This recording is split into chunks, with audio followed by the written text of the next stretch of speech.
when I was approached to do the show, I was thinking of kind of breaking a few of the rules, and the space lent itself quite easily to that, being kind of an unfinished building site, a construction site, as it were. So I kind of used that idea of in progress, of art, and art being something that, from an artist's point of view, is never really a completed act. It's the market that creates these objects and these prices and this kind of stuff. But for artists, they're constantly working. So there's a lot of works that are unfinished, or from the studio, or research-based. And I asked artists, did studio visits, asked them if I could show this unfinished work. Or in other cases, I say, for instance, Sarah Quick's Horses piece here, The Struggle.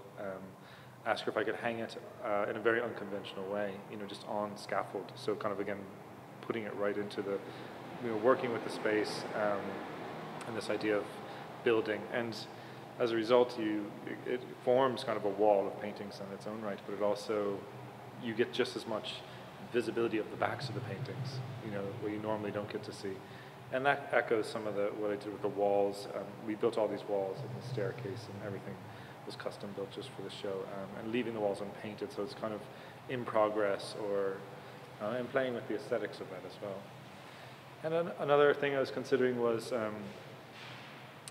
looking at how artists relate to the real world, and I suppose in social and political engagement, and so like Michelle Brown's piece is, activism, art and activism really well blended.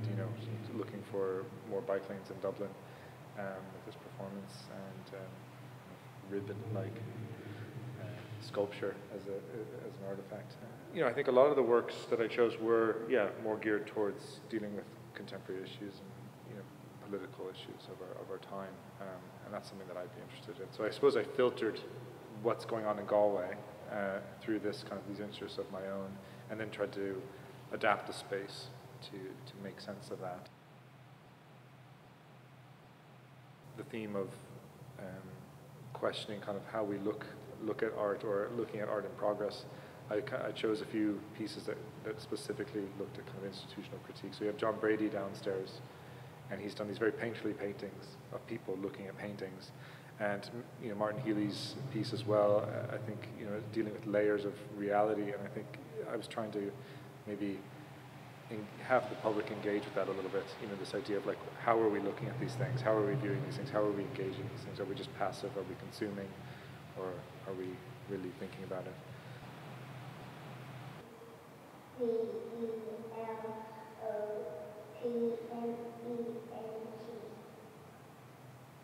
Complacent.